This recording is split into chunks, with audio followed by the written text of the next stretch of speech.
emails also just went out. Perfect. I'm going to go ahead and get started. So let's kind of rewind a little bit here. Well, first things first, my name is Brandon Hummins. I am part of the ISM-Chicago board committee. I am one of the people that's putting on this wonderful webinar series that we have right here. So the webinar series, if you guys weren't able to join us before, it's called Humanizing Procurement. And I like to start off by at least explaining this before we get things started here. When it comes to humanizing procurement, one of the big things that I want people to walk away with is procurement is one side to the economy. There's the sales side, there's the buying side, and then there's all the stuff that happens in between, right? When it comes to humanizing procurement, I want to just tell this one story very quickly, and then I want to pass it on over to our expert with us today. One time when I was on vacation, having a great time with the family, all I was thinking about was work.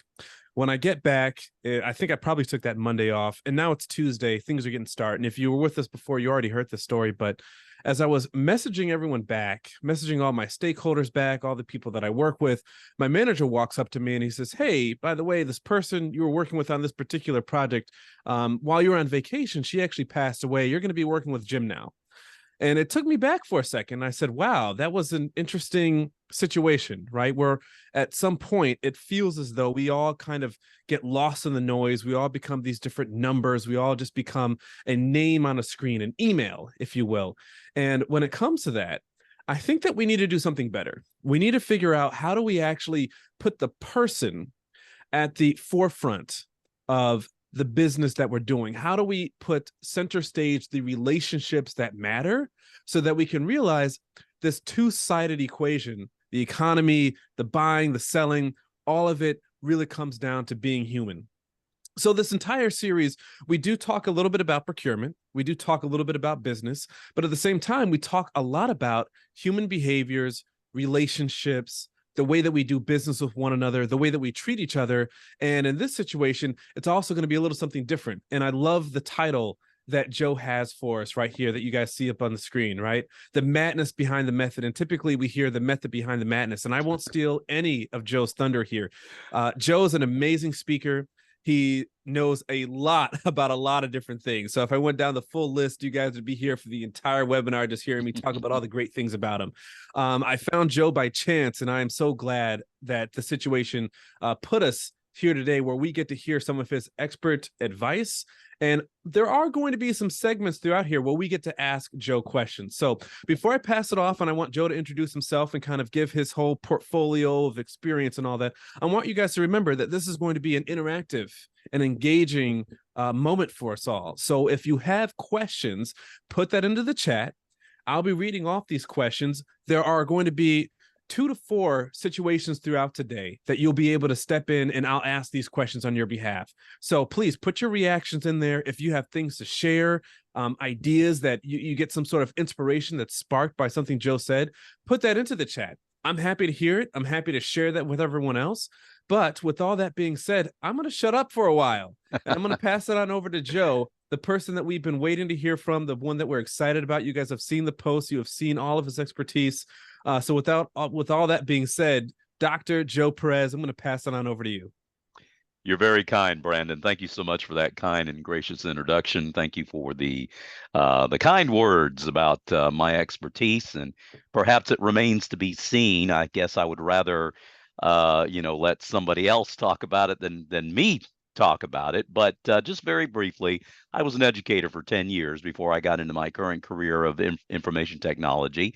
I was a computer consultant for 25 years. Well, actually, I worked at NC State University for 25 years, starting off as a computer consultant, then several promotions over the next 25 years as I rose up through the ranks to analyst programmer, then computer training manager, and then business intelligence specialist. Some really phenomenal people from Health and Human Services were recruiting, and they recruited me away from the university, made me an offer I couldn't refuse. I am now senior systems analyst and team leader of the of the Client Services Data Warehouse at North Carolina Department of Health and Human Services. Been there now for about 6.5 years. On a fractional basis, I'm Chief Technology Officer of a startup company called Solentech.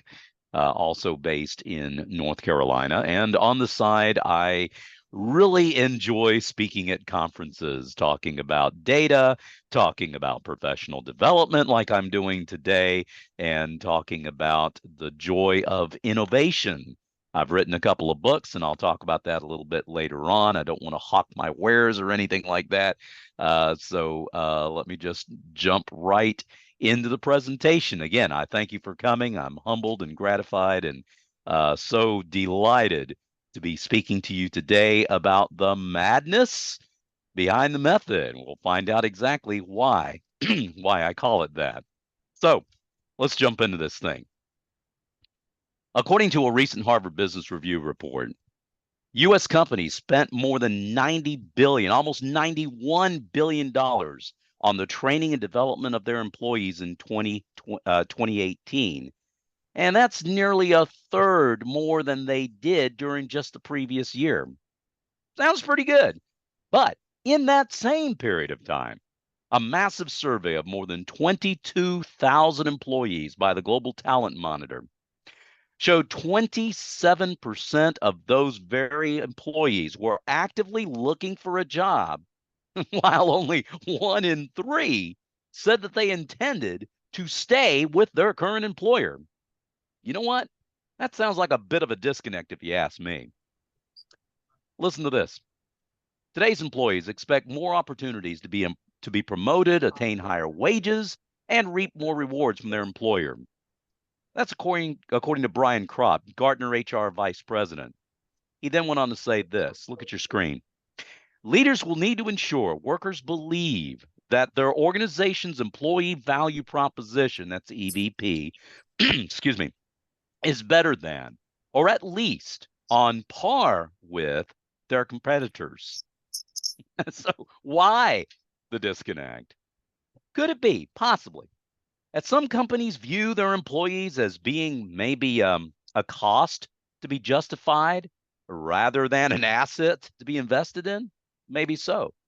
Could it also be because, I don't know, if they feel that they invest in their employees, well, it's the same as handing money to their competitors.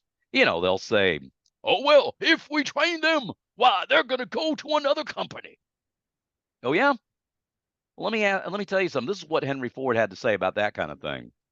He said the only thing worse than training your employees and having them leave is not training them and having them stay.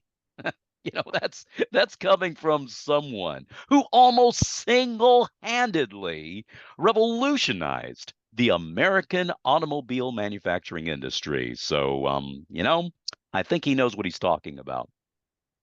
Or else, could it be that companies have forgotten that keeping valuable employees around should be, I don't know, just as important as keeping them when they first recruited them in the first place? For that matter, speaking of recruits, should an employee be any less important than a prospect who's being recruited? To that point, the story is told about an accomplished executive who died and was sent to the gates of heaven. At the entrance, an angel stopped him and said to him, "We have a problem here. Your good deeds and your bad deeds are equal. So, tell you what, we're going to let you spend a week in heaven, followed by a week in hell, and then we'll let you make your final decision about where you want to go." So he agrees. In the story, the executive first goes up to heaven for a week, and he's sitting around with righteous people listening to harps playing and eating endless supplies of cookies and ice cream. I mean, he has a wonderful time, as expected. At the end of that week, he goes down to hell. And there he bumps into all of his friends in hell, from work. They're dressed to the nines. They want to impress everybody. Why? They're dancing and playing golf and eating amazing food, drinks served, and a pretty cool looking DJ at the front. He had such a great time that the week just flies by. Our executive is then asked at the end of the week by the angel to make his final decision. You know what? I wasn't really expecting this, he said. But by the looks of it, I think I'll choose hell. Immediately the clouds part, and he sees his same friends. They're now dressed in rags, shoveling coals into a fiery furnace. Whoa, whoa, whoa, whoa, whoa, whoa, whoa, what happened? He asked. I mean, yesterday we were laughing it up on the golf course, having drinks, having a wonderful time. They turned to him and said, yesterday you were a prospect. Today you're an employee. Now grab a shovel. You know, things are not always what they seem, are they? Now, while this silly little story in no way reflects upon my own personal view of heaven and hell, I will say this. The idea is often reflected in our HR departments, is it not? As I'm sure you may already know, whether you're in higher education, procurement, as is the case with this group here, compliance, or any other industry for that matter, HR is typically tasked with a myriad of responsibilities, the most significant of which is setting the tone for the training and retention of their staff. To that end, to help ensure transparency so that both the prospect and the employee are treated equitably, yeah, whether you think they're going to heaven or hell or whatever, to foster a higher level of trust, to increase morale, and to reduce this disconnect I was talking about a couple of minutes ago, we need to adopt a strategy for leadership development and professional development in procurement that, well, capitalizes on the strengths and weaknesses of three different methodologies and hopefully no shovels required. So these three methodologies are teaching, coaching, and mentoring. Today in this webinar, I want to explore the relational mindset for each of those three approaches, examine their similarities and differences, and extrapolate what I call the MAD structural matrix of components for them, 6, that will hopefully help you to leverage each one for maximum effectiveness as you enhance knowledge sharing and hopefully close some skill gaps. This matrix that I developed has 6 components you see here on the screen: the emphasis, the focus, the goal, the approach, the summary, and the relationship for each of the 3 methodologies: teaching, coaching, mentoring. Now, let me be quick to add that there is no one size fits all approach here, okay? Certain aspects for each of these 3 methodologies might be more appropriate depending upon the situation, the personality of the employee, the relational dynamics among peers, and or those in the different levels of your organizational hierarchy, that kind of thing. It's best to try to achieve some sort of balance in your approach, which we'll touch on in more detail a little bit later on. Bottom line, sometimes people might just wonder if there is a method behind your madness, when in reality, it might be a little more of a madness behind the method. So let's dive in and find out what we're talking about. Now, if you'd like to take notes using the PDF that was provided to you for this webinar, what you see on the screen is what the completed structural matrix looks like. Well, except of course that none of the blanks are filled in yet. And that's where you come in, optionally. As I go through each of the components, we will build out the matrix one row at a time, and you can feel free to fill in the blanks yourself. Okay, with that out of the way, I'd like to start by defining the 3 methodologies, okay? First of all, teaching. Webster defines the verb, just the verb teaching.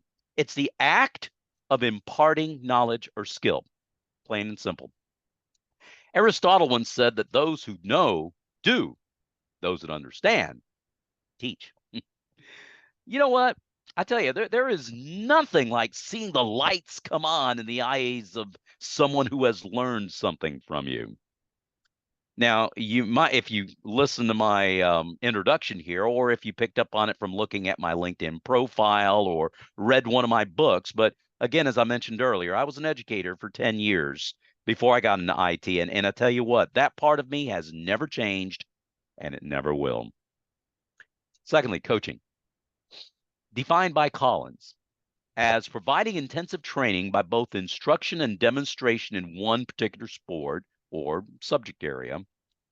Coaching strives to instill excellence by doing. the quality of a person's life is in direct proportion to their commitment to excellence, regardless of their chosen field of endeavor. I love that quote. The great coach Vince Lombardi once said that. Wow.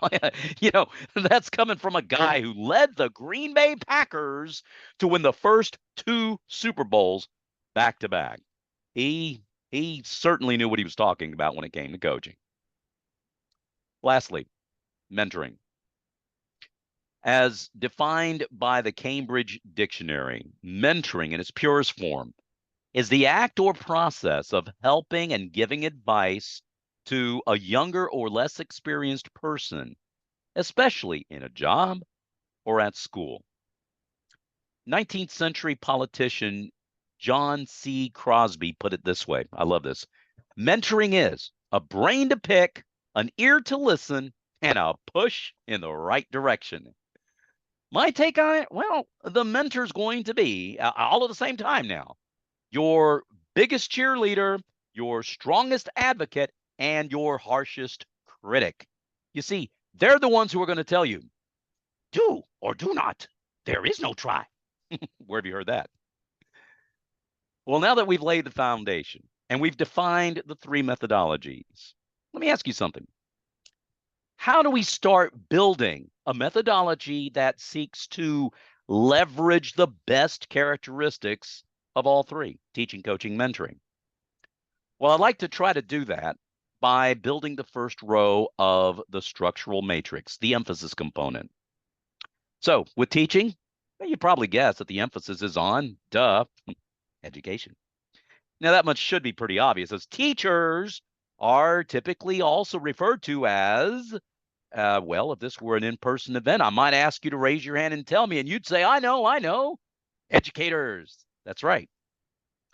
See, imparting knowledge is the greatest strength of this approach. It's best suited for situations in which assimilating facts and figures and, well, following specific procedures that are typically mandated. And hey, when it comes to professional development strategies and procurement, let me tell you something, it's all about procedures, isn't it? On the other hand, with coaching, the emphasis here is on experience. Through practice and drills, the coach is going to guide players in the execution of techniques, certain moves, to build what they call muscle memory and hone their skills, gaining the experience that they need to execute on the court, on the field, on the diamond, or wherever they're playing the opposing team, in a game when it really counts. See, it's all about practice, practice, practice. See, in our world, you have certain tasks that might require detail-oriented thinking, right? Or they might be repetitive in nature. In this case, the coaching approach can yield better results. Finally, with mentoring, the emphasis is on evolution. Through example and guidance, the mentor is going to draw upon their own experience to guide the protege, the mentee, if you will, to eventually evolve into, a better procurement manager, strategic sourcing specialist, purchasing agent, supply chain coordinator, contract administrator, or whatever the functional area in which they're seeking to excel in procurement. Now, it's typically understood that this will not ever happen overnight. For you see, it's all about the process. There's no such thing as instant gratification here, folks. Well, we've built the first row of our matrix with the emphasis component. Now let's take a crack at the second row. Now let's take a look at the focus component. First of all, teaching. Well, teaching tends to focus on attention. Think about it. In a classroom setting, right, when information is being imparted in the educational process back and forth, it is essential to get your listeners' attention to ensure retention. It means engaging them in active listening, which involves listening, reacting, and responding to the information being presented. In fact, a survey by Pew Research Center in 2020 showed that active listening improved comprehension by nearly 36% among U.S. adults who listened to podcasts or other types of online audio. Coaching, on the other hand, tends to focus on adjustment. While honing skills and gaining experience in the coaching environment, both performance and expectations alike seem to be constantly adjusted to meet changing needs.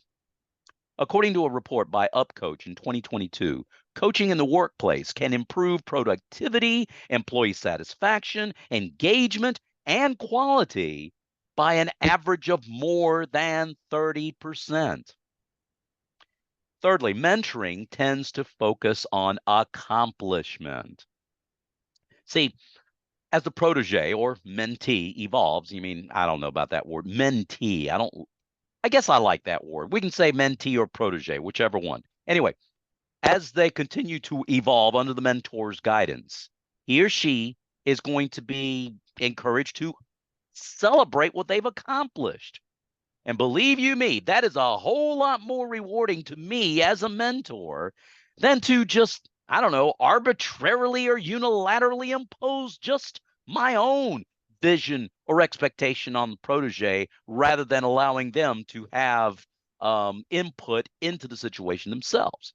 Now, to that point, American director Steven Spielberg once said, I like this, the delicate balance of mentoring someone is not creating them in your own image, but rather, look at this, giving them the opportunity to create themselves. And on that note, I'd like to take a quick can't talk today. I'd like to take a quick break and review a little bit and give you a chance to ask questions about what we've talked about so far. So, Brandon, let me turn it over to you. See if there are any questions before we go on to the next section. Sure. So I don't see any questions just yet. People, if you do have questions, feel free to throw that in there. But Joe, I do have a question kind of as I was thinking about some things as you were pulling this up. As you know, I'm actually an ISM trainer. So I do ISM teaching, coaching, mentoring, all that within the procurement world. Right. And two things that I kind of want to ask based off of that. The first thing is, adult education is so different than childhood education. I'm Yes, in the it room is. with people that often have 15, 20, 25, sometimes 30 years of experience. In your opinion, what's the best way of breaking down some of those barriers where people ask themselves that question, I already feel like I know everything. Why do I need to learn more? Why do I need a mentor? Why do I need continuing Right. education? What are your overall thoughts on that? Sure, that's an excellent question, Brandon, because the thing about education is that there's always some sort of connection going on. There's always some sort of no matter who is the student being taught, there's always going to be a progression from known to unknown, from their standpoint, and from unknown to known at your standpoint. Okay, Mhm. and many times, one of the things that I learned as an educator was that you're not teaching the subject, you are teaching the student. Okay, Mm. the person that you are teaching. Okay, the subject matter comes second. The first thing to take into consideration is the need of the people that are on the other side that are receiving the instruction. And if you can somehow communicate to them that that is your goal, that is to say that you've got their best interest in mind more so than simply getting through the material, that can help bring down the walls. Knowing that you both want the same thing. It's like, okay, I have something you need, you have something I need. What you have is time, and to you, your time is valuable. What I have is information, knowledge, principles, whatever.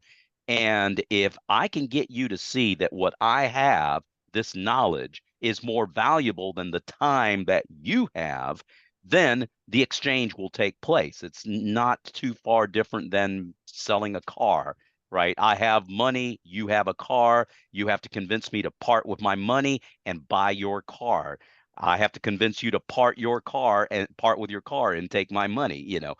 They both consider themselves better off than what they were before the transaction started. Then Mm, that's a successful transaction. In the same way, when it comes to the knowledge, when people can see and you can help them to see that it is in their best interest, that no, I'm not any better than you. right. Yeah, you may think you know it all, but there may be some new angle on this that perhaps you might not have seen. And this will help you to improve upon some skill, will help you to see a different angle on a concept that you may already be familiar with. And so, looking at it that way and seeing it as a win-win for both parties, recognizing that their time is indeed very, very valuable and they're going to part with their time in order to get your knowledge. Okay. Hmm. Look at it that way. Look at it as you are giving them something that is both valuable to you and them, and that the goal here is for them to be better off than they were when you walked into the room. I love that, Dr. Joe. Thank you so much for that. And then one last quick question. Yes, sir. So there's this famous YouTuber, a lot of people know him, Mr. Beast, right? So I watched one Sure. of his videos the other day, and it was mostly him talking about his management style. And this is something that you kind of mentioned here. And his management style, when he mentors people, is he often says, I want a lot of mini me's running around, right? I want people There you that go. think like me, talk like me, that can replace me at any given time. I disagree with that approach. I really liked Yeah. how you put it, which is helping people become the best version of themselves, pretty much. What's Right. your advice on that sort of mentoring technique in terms of, Sure. what would you say to managers out there right now who are saying, I just need a whole bunch of mini me's running around the organization and then everything will get better? What are your thoughts on that? I smiled at that because I've heard that philosophy before, and in and of itself, it's not necessarily a bad philosophy, though I would shy away from referring to it as a mini. They mean well, okay? Mini me, meaning, okay, the things that I have learned, the leadership style that I have espoused, the successes that I have had, the principles that have built this company, this organization, this institution, whatever the setting may be, okay, are things, yeah, that maybe I came up with, but I didn't come up with it all by myself. Mm-hmm. And I want others that I mentor to have perhaps the same level of dedication that I have, the same level of commitment, the same level of passion, the same level of dogged pursuit of, whatever the answer is to whatever issue, problem, trial, whatever that comes into the company. Mini me in the sense that they have that same level of dedication, passion, and approach, and Right. so forth, but tempered with the fact that it's going to be their own personality is going to come out. Okay, their own personality is going to bring its own nuances to the table, its own perspective into the discussion. And yes, I do espouse instilling the same level of intensity, knowledge, passion, dedication, and so forth. But at the same time, yes, helping the person to be the best version of themselves, the same level of these things, but expressed in their own personality. Yeah, you want to reproduce yourself, but that's only when it comes to your children, even your own biological children. They're a reproduction of you, but at the same time, they have their own individual personalities that are going to shine if those individual personalities are nurtured, if those individual personalities are allowed to develop and to thrive. And in the same way, in a work situation, when you have a mentor that recognizes that, yeah, I really want to inject my level of passion and dedication into them, but they've got to temper that and remember, hey, I'm not just reproducing myself. I'm going to let them shine from their own perspective in their own way. And again, as you pointed out, be the very best version of themselves that they can be. Exactly. Thank you so much for that. So to sum up kind of what I'm hearing, just to make sure I'm understanding correctly, it's great to align on the values that you have, kind of some of those fundamental, like the foundation of Right. what you believe and kind of what you're trying to the culture you're trying to instill in the company, but then let other people interpret that as they would like to do on their own, and then Right. grow into that methodology using their own history, their own diversity of thought, and all that. That's You wonderful. got Thank you it. very much for that. Absolutely. Absolutely. No other questions right now. I'll keep an eye out on the chat, but Joe, I'll pass it back on to you to continue. Sounds great. Thank you so much, Brandon. All right. So we've ended up with, excuse me, we've ended up seeing the emphasis and the focus, the first two components. I'd like to move on to the goal component, number 3. With teaching, the goal is to absorb or learn. See, the idea here is bridging the gap, like I said before, the known and the unknown. Okay, allowing the learner to relate new material to the previous experience or knowledge, thereby increasing their capacity to what? Absorb it. 19th century philosopher and educator Henri Frederick Amiel once said, look at this, it is by teaching that we teach ourselves, by relating that we observe, by affirming that we examine, by showing that we look, by writing that we think, by pumping that we draw water into the well. You know what? Drawing water into a well instead of drawing it out from the well, that might sound like a little bit of a paradox to some people. But in my experience, I have so often found it to be true. Tell you what I mean by that. By teaching others and seeing them absorbing what has been imparted to them, we end up enriching our own base of knowledge and understanding, just as if you were adding water to a well, thus making it deeper and more abundant. Okay, secondly, with coaching, the goal here is to apply or earn. It's focusing on a person's inherent strengths and then leveraging them into a strategy to apply the knowledge that they've gained and the skills that they've honed. This is going to foster their agility, and it's going to allow them to earn, if you will, earn the respect and trust of their peers. You know what? It's all about consistency. Krista Brubaker, training and development industry researcher and writer for Biz Library, wrote this in a recent article. Coaching employees with the goal of improving performance means making them a priority each week. Show them you are interested in their success. Krista, you certainly hit the nail on the head with this.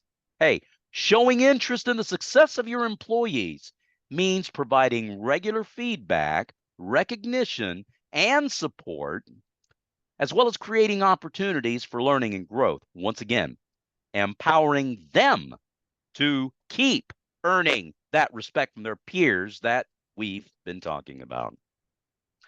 Thirdly, excuse me, with mentoring, well, the goal is to account or yearn. Do you see the pattern here? With teaching, it's learning. With coaching, it's earning. And with mentoring, it's yearning. See, the mentor's goal is to hold his or her protege accountable for whatever objectives were agreed upon at the outset, taking their own individual personality into account, like we talked about, right? They need to be informed about and become acclimated to an organization's culture, politics, and policies. Yeah, I suppose that can be pretty significant in procurement, right? Hey, a mentor should never be satisfied until the protege has that same yearning for excellence that drives his very heartbeat. A recent study conducted by Forbes found that mentoring has proved so beneficial. Look at this. 71% of Fortune 500 companies offer some sort of mentoring program to their employees. Listen to this. A positive mentoring relationship can go a long way to helping a firm retain its best employees, thus improving an organization's bench strength. That's according to Terry Skondra, management professor and dean of the graduate school at the University of Miami. You know what? That sounds like something Vince Lombardi might have said, right? Okay, row number 4 in the structural matrix. After the emphasis, the focus, and the goal is the approach component.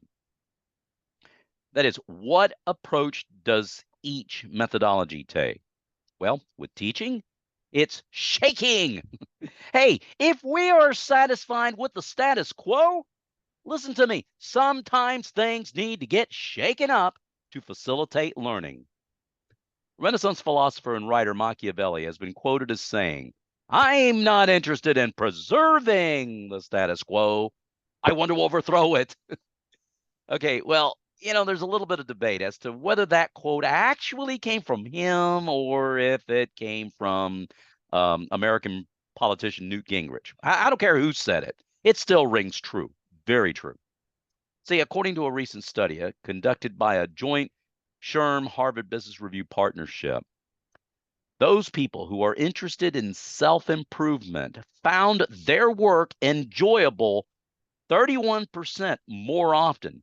They use their strengths 33% more often, and they expressed 37% greater confidence that they were gaining the skills and experience that they needed to develop their careers. Yeah, that's what I call shaking things up. You got to do it. Now, with coaching, rather than shaking, you got some waking going on here.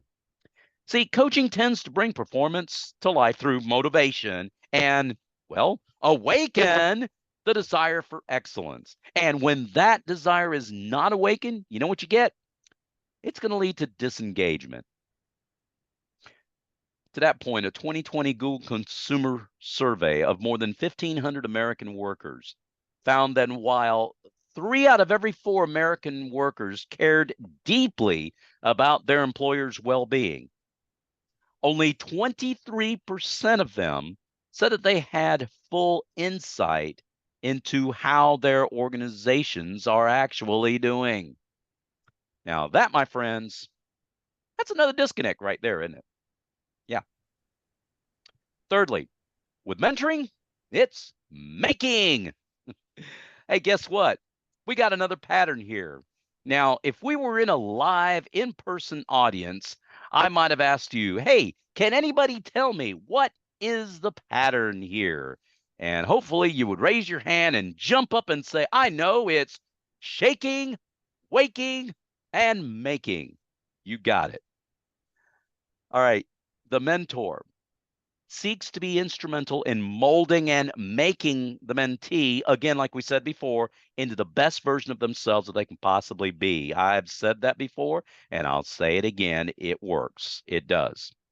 The National Business Research Institute reported in a recent survey of, it was several thousand employees in the U.S. Look at this. 25% of the employees who did take part in that company's mentoring program had a salary grade change, compared with only 5% of employees who did not participate in the mentoring program. In addition, proteges or mentees who were in the program, they got promoted 5 times more often than those who were not in the program. And mentors who were in the program wound up being promoted 6 times more often than those not in the program. So not only do mentors and mentees benefit from higher promotion rates, but they also experience greater job satisfaction, engagement, and retention than those without mentors. You know what?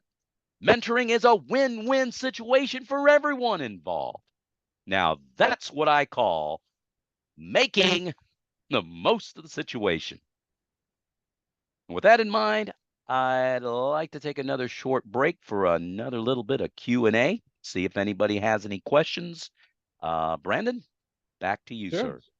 I am monitoring the chat. No questions right now. I'm also monitoring the time, so I'll keep the questions down to a minimum. But I do think overall this is amazing. I was actually taking a few notes on my own just with some of the things that you were saying. ISM, Mhm. we are an educational institution, and often we don't get to see some of the benefits that the training Right. and the mentorship and the education brings to people. And just some of the stuff that you're lining out for everybody, it really shows the value. I think that this is testament that breaks down the barriers for anybody who's second guessing training, mentorship, or coaching in any way, shape, or form. It sounds like people that go through it, they get promoted, they make more money, and then at the end of the day, they're also happier. So to me, I'm just Exactly. loving everything that you're saying so far, Joe. So I'll leave it to you. I'll keep monitoring the chat, but keep going. You're doing fantastic. Sounds great. I know we got a late start, so we'll try to keep moving. So thank you so much, Brandon. No problem. All right. So after having seen the emphasis, the focus, the goal, and the approach, first four rows, here's the fifth row of the structural matrix. We got the summary component. Five. Yeah, number five. So what are each of the three methodologies looking for? Okay, well, teaching looks for greater knowledge. See, knowing what has been imparted is critical. See, a teacher's joy comes from seeing that the knowledge that they have imparted has been received and perceived by his or her students. Again, I can't stop thinking about it. You know, my years as an educator, right? Nothing thrilled me more than to see my passion ignited in the hearts and minds of my students. And along those lines, Irish poet and dramatist W.B. Yeats once said, listen to this: education is not the filling of a pot, but the lighting of a fire. Truer words were never spoken. If you don't get anything else that I say, please get that. Light that fire. All right, coaching. Coaching looks for greater experience. That's doing what has been instilled. You know, what coach doesn't get a thrill out of seeing their players executing on the court, on the field, again, wherever it is that they're playing their sport, executing with precision the things that they have been taught, the skills that have been drilled and instilled? You know what? The same thing can be said for a team leader at a workplace who takes satisfaction in seeing their team members successfully applying the knowledge and skills that they've learned to complete their tasks with precision and excellence. Once again, the experience of doing what's been instilled. Thirdly, mentoring looks for greater perspective, and that's being what has been imprinted. You see, good mentors are going to derive a great deal of satisfaction seeing that their mentees have imprinted upon them, or maybe they've imprinted upon the mentee, whichever the case may be, right? That's a little bit more the mini me thing, you know. Again, taking the individual personality into consideration while at the same time imprinting that same level of passion and dedication within the protege. All right. Um, when a protege rises to even greater levels of success than their mentor, you know what? That makes it worth it all. I'm going to illustrate that in just a little bit with a video.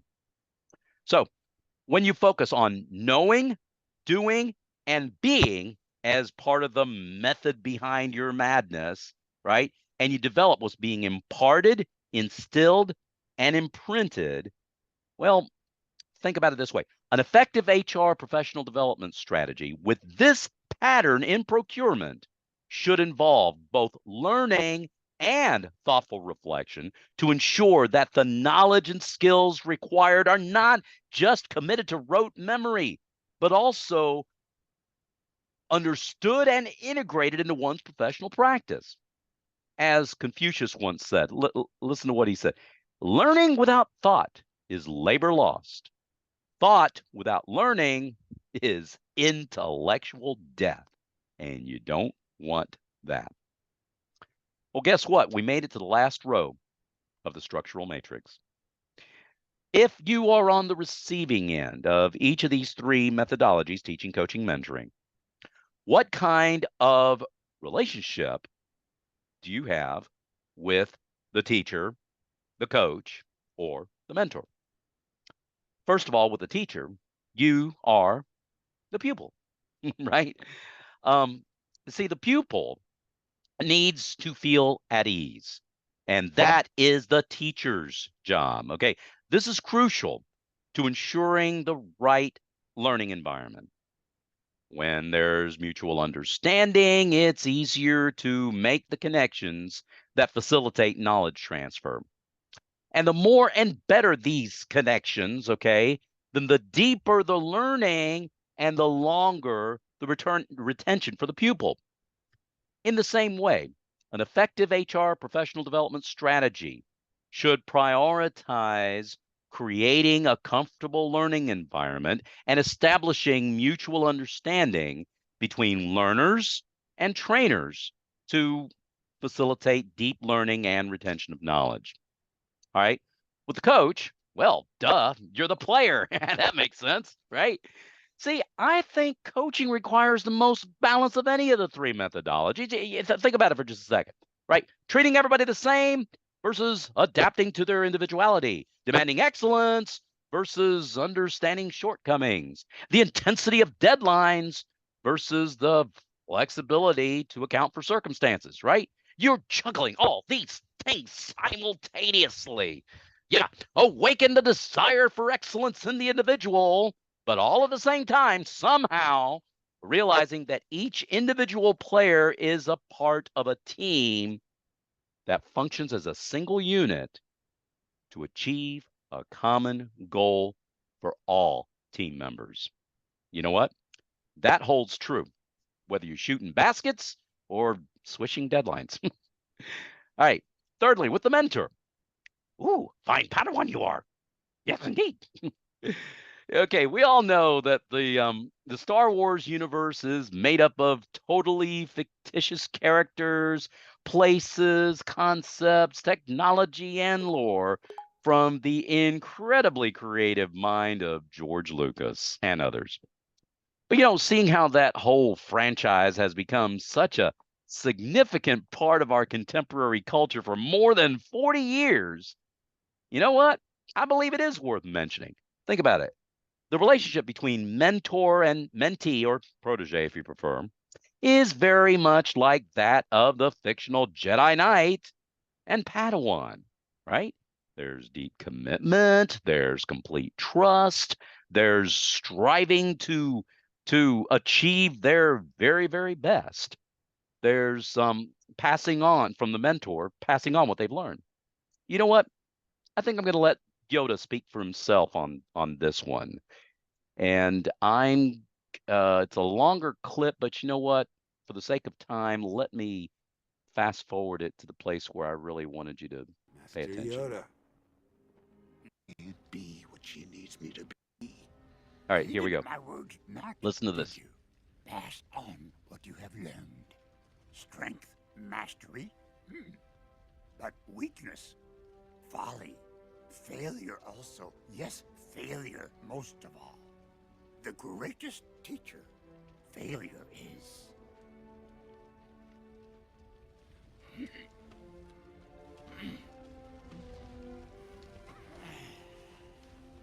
Master Yoda. Okay, let me One stop it. Sorry. So to summarize, since we are a little bit short of time, I just love that scene from Star Wars Episode 8. Besides the importance of embracing failure and using it as a tool for improvement, what Yoda here is emphasizing is the role of mentors is not just to hold on to power for themselves, but rather to empower and inspire their proteges or Padawan to achieve even greater things. That is the true burden of all mentors, as Yoda would put it. Now, why does it sometimes seem to be a madness behind the method, as the title to this webinar implies? Why is it that one single approach won't always work? Well, because you are never really dealing with just one single person. All right. Just as every snowflake is unique, right? So also is every retinal pattern and every human eye, as well as the personality of every individual with whom you may interact. And as individuals, they have differing needs, goals, thinking patterns, and ways of learning. Consider the following infographic that was put out by Deloitte describing the modern corporate learner. Now, um, I'm going to skip over this to save us a little bit of time because I want to get to I want to get to this. The task before us is not an easy thing. Okay, if you think about it, some people think that one approach would help approve it for everybody. But I talked about achieving a balance with these approaches, right? Remember when I said that at the beginning? And that's because, well, no single methodology is going to give you the silver bullet or the magic pill that always works in every single case, every single time. So, what do we need to balance? 3 elements we need to balance: time, direction, and leadership. Okay. Now, in this balance, I would like for you to think of Goldilocks and the Three Bears. You remember the part of the story when Goldilocks was tasting the porridge, right? Papa Bear's porridge was too cold. Mama Bear's porridge was too hot. But Baby Bear's porridge was just right. Okay, you remember that? Well, for proper balance, you're looking for that Goldilocks zone, right? Right in the middle, okay? Not too cold, not too hot, but just right. All right. Let's quickly take a look at each of these 3 elements: time, direction, and leadership, and see how they need to be like, well, Baby Bear's porridge. Just right. Okay. The first thing we need to balance is time. How much time should be devoted to the employee? Okay. Well, if not enough time is devoted, there's abandonment, resulting in failure. You're beaten because you feel as though you've been abandoned. If too much time is devoted, well, there's micromanagement, and that results in fracture. Here, well, you're broken. Why? Because you feel like you're constantly under somebody's micromanaging thumb. But when there's the right amount of time spent, there's engagement, resulting in fixture. You are, well, better because the right balance has been achieved. You know what? I would much rather be better than beaten or broken. All right, that's balancing time. Secondly, we need to balance direction. How much direction should be provided to the employee? Well, if there's not enough direction, then there's hardship. That results in a stiffening. You can't move because nobody's steering the boat. If too much direction is given, there's dictatorship, and that result is in dampening. You don't want to move the boat because you're oppressed. But when there's the right amount of direction given, there's ownership. And the result there is an awakening. You get to help steer the boat and make things happen.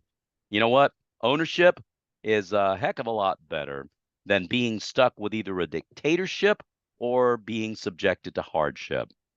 Lastly, the third element to be balanced is leadership.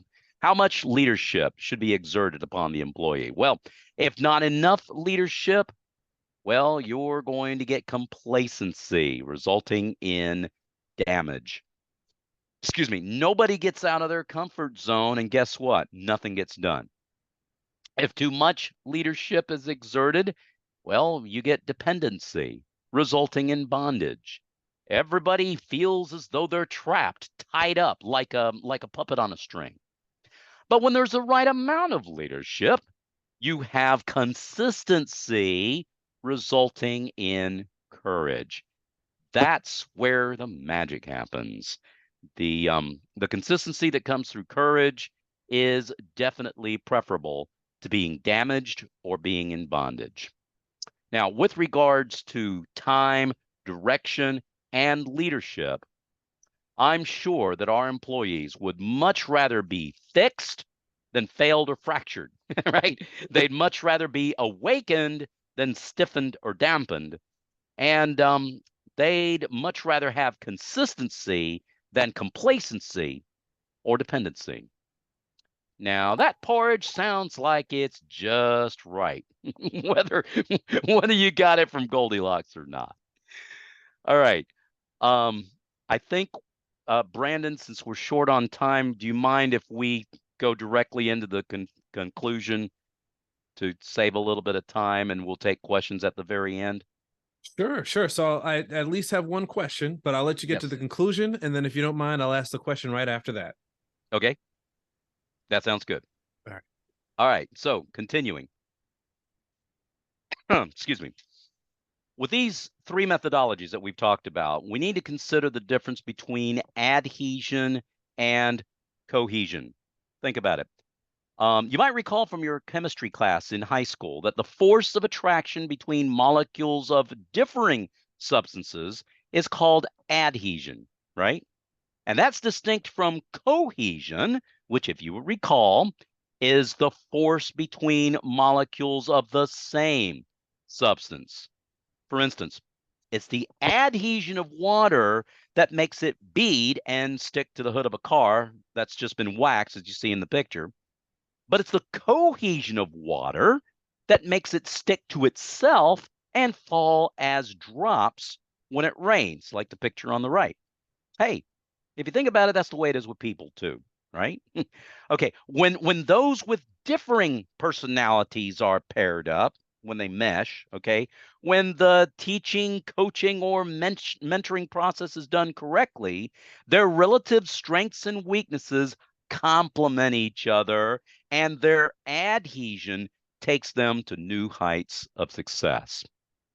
Now, in a similar way, pairing like-minded personalities together, well, that's going to foster a sense of camaraderie and sympathy. People will say, well, you know what? I've been there. I know what you're going through, right? And their cohesion, rather than adhesion, helps them to tackle difficulties and break through barriers together. And with this in mind, how do you decide whether you should be pushing or pulling your employees to get things done? Okay, some individuals function better when they're pushed, right? Yeah, I'm not talking about a violent shove or anything like that, but more like a gentle nudge. You see, they need encouragement and affirmation that they can do a better job. They can meet and or exceed their goals. They can make a positive contribution to your organization. But to get there, well, they often need a little bit of a push. They need external motivation exerted upon them.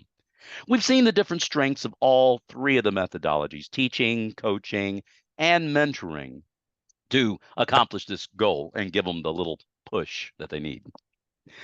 On the other hand, there's other individuals who might already have their own internal self-motivation, who are pretty much driven to push themselves, right? Who do have the desire to excel. Well, sometimes maybe they don't get aligned with the mission, vision, and goals of your organization.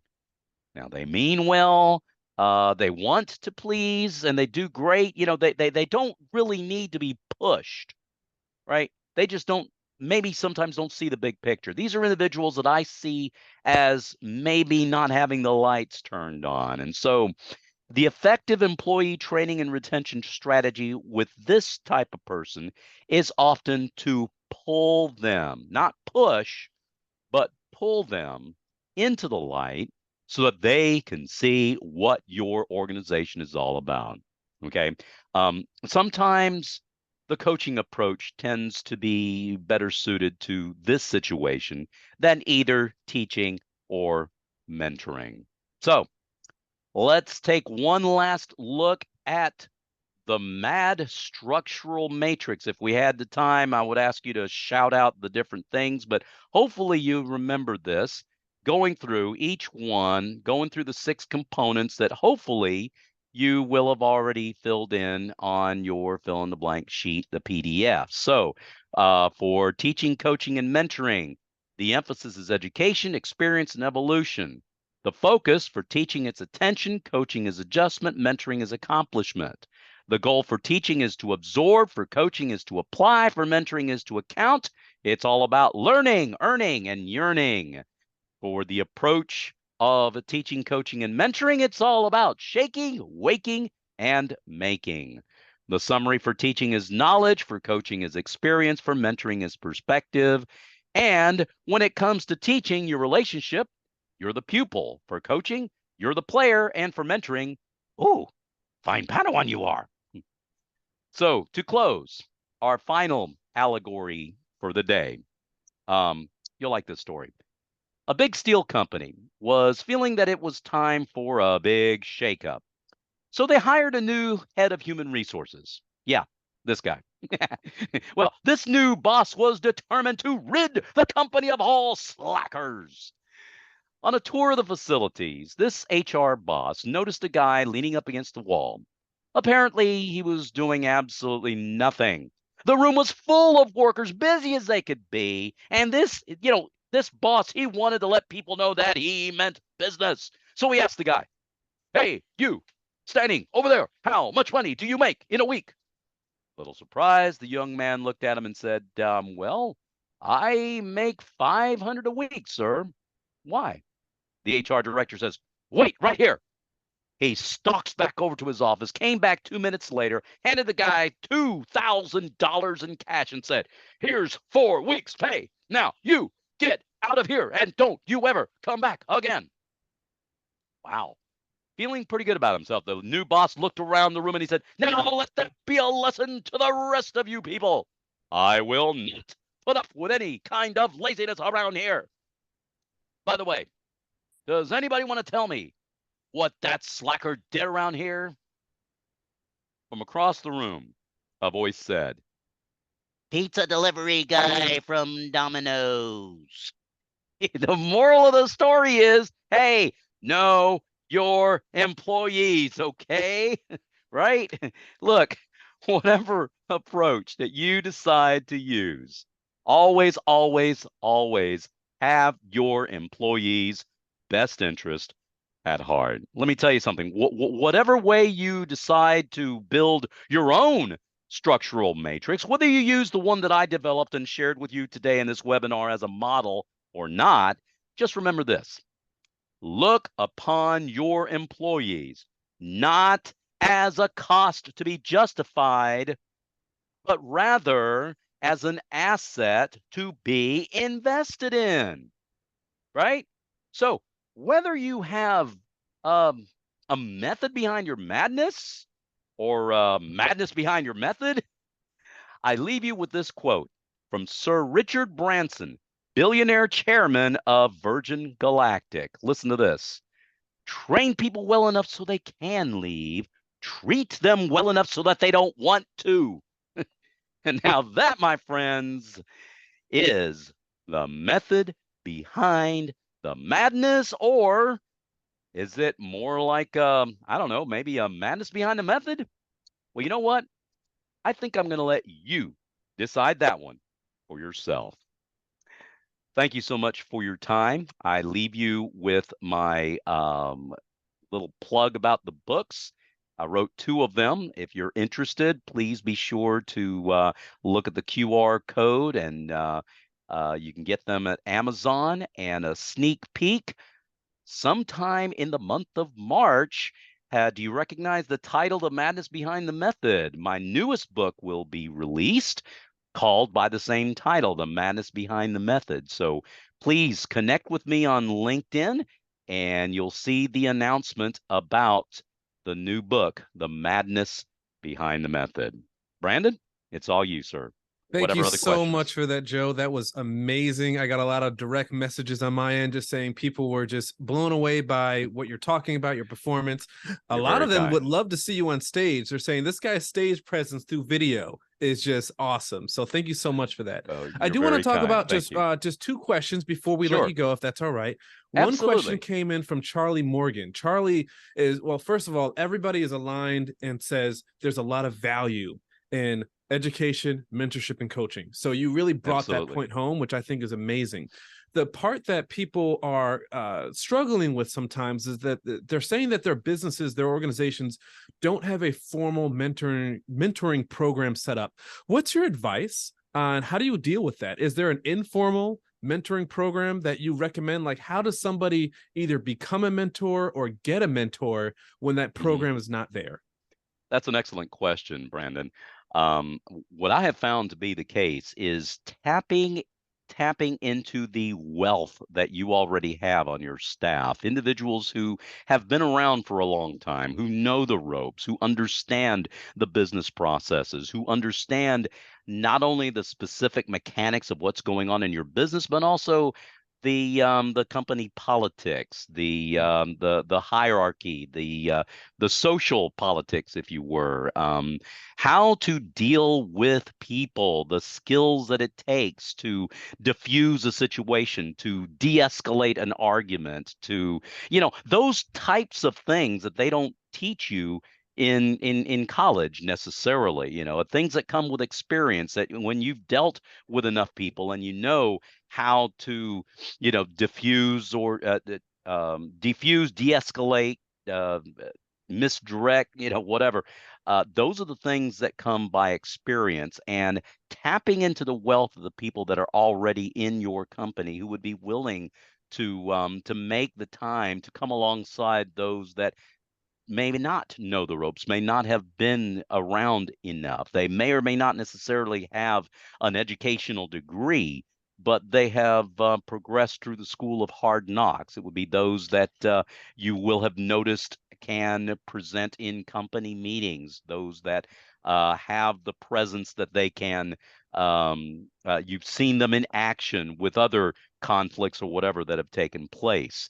Um, the I believe it's really important to look there first. Look at your own people, tap into your own well, as it were. Look at those perhaps who have recently retired, who may be willing to come back and get paid for it, Right. and who know the ins and outs. Also, professional development seminar folks that can come in and help with that sort of thing and learn. You're not going to learn the company culture overnight. You're not going to get that from an outside agency that just comes in. You will get some really good principles that are timeless to get you started. But I think that there also needs to be some involvement from within of those who do have the people skills, who do understand the company culture, and who can make it come alive for the people that need it the most.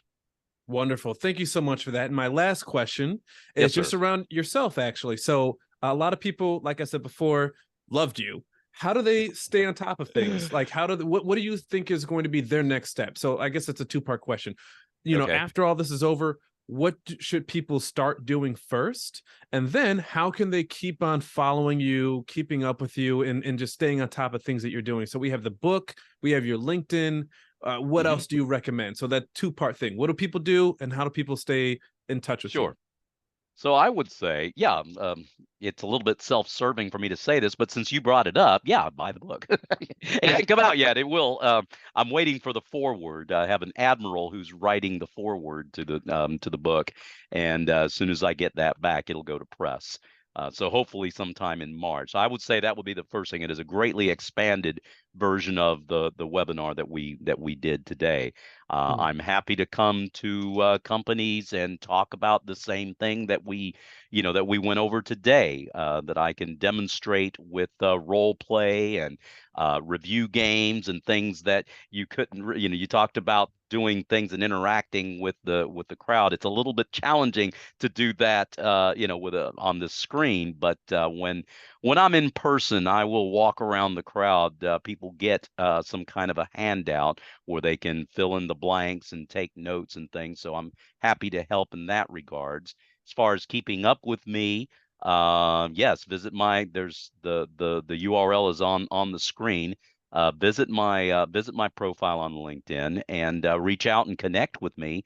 I'll send you the QR codes for this for the books, the previous books, and once the new one comes out, I will do that as well. Wonderful. Well, once again, I just want to say thank you to Dr. Joe. This has been magnificent for me as a trainer, educator, and even as a practitioner. I've learned a ton from you. I'm just happy that we had the opportunity to talk with you, that you were able to share your expertise with everyone. I'm super excited and interested in the book when it finally comes out. I'll be looking at some of the past stuff that you've been able to put out there. But thank you once again. This has been fantastic. The highlights, everybody, the highlights of this session will be released. Little nuggets of information that Joe was able to share with us. I'm sure you'll find a lot of pleasure in that. But with that being said, I hope to see you guys next month at the next webinar session. And Dr. Joe, thank you once again for all of your time, effort, and expertise and sharing that all with us today. Thank you very much. You're very kind, sir. The honor and pleasure was mine. Thank you. Thanks so much, Dr. Perez. Yes, ma'am. All right, Maya, I think we're all set. All right. Have a good day, everybody. Thank you. Thank you so much. Take care.